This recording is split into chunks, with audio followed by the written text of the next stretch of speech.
మోడీ అయోధ్యకి వెళ్ళక ముందు 11 రోజులు నిష్టగా తను చేసినటువంటి కార్యక్రమం ఒక గొప్ప విశేషమైతే, ఆయన అసలు వెళ్లే ముందు ఆలయాలు సందర్శించిందంతా తను ఒక క్లియర్గా చెప్పుకొచ్చారు.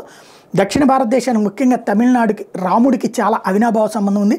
లంకలో ఉండే సీతను చేరుకునే ప్రక్రియ అప్పుడు, కానీ మళ్ళీ వెనక్కి వచ్చే ప్రక్రియలో అప్పుడు కానీ రాముడు తమిళనాడులో ప్రయాణిస్తూ ఎన్నో కార్యాలు చేశాడు. రామేశ్వరంలో శివలింగాన్ని ప్రతిష్ఠించడం కానీ, రామసేతు నిర్మాణం కానీ, సీతమ్మకు దాహం వేస్తే సముద్రం మధ్యలో బాణం వేసి తీయటి నీరు భావితవ్వడం కానీ, సముద్రం ఒడ్డు నవగ్రహాలను ప్రతిష్ఠించడం కానీ, విభీషణుడి చేత శివలింగం ప్రతిష్ఠ కానీ, ఇలా ఎన్నో కనిపిస్తాయి. ఇవన్నీ ఇప్పటికే చూడొచ్చు. మనం మధురై వెళ్ళి మధురాలో ట్యాక్సీ కట్టుకుని రామేశ్వరం ధనుష్కోటితో పాటుగా ఇవన్నీ చూపించమంటే ట్యాక్సీ వాళ్ళు బ్రహ్మాండంగా చూపిస్తారు.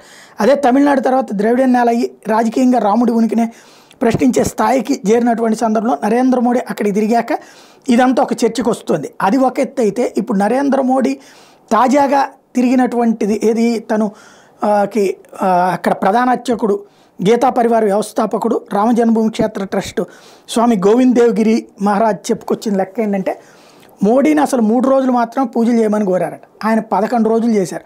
మేము కేవలం ఏకభక్తిని చేయమని కోరాం. ఏకభక్తి అంటే ఒక పూట భోజనం చేయమన్నాం, కానీ ఆయన కఠిన ఉపవాసం 11 రోజులు ఉన్నారు. మేము 3 రోజులు నేలపై పడుకోవాలని చెప్పాం, కానీ మోడీ 11 రోజులు నేల మీద పడుకున్నారు అన్నటువంటి విషయాన్ని చెప్పుకొచ్చారు.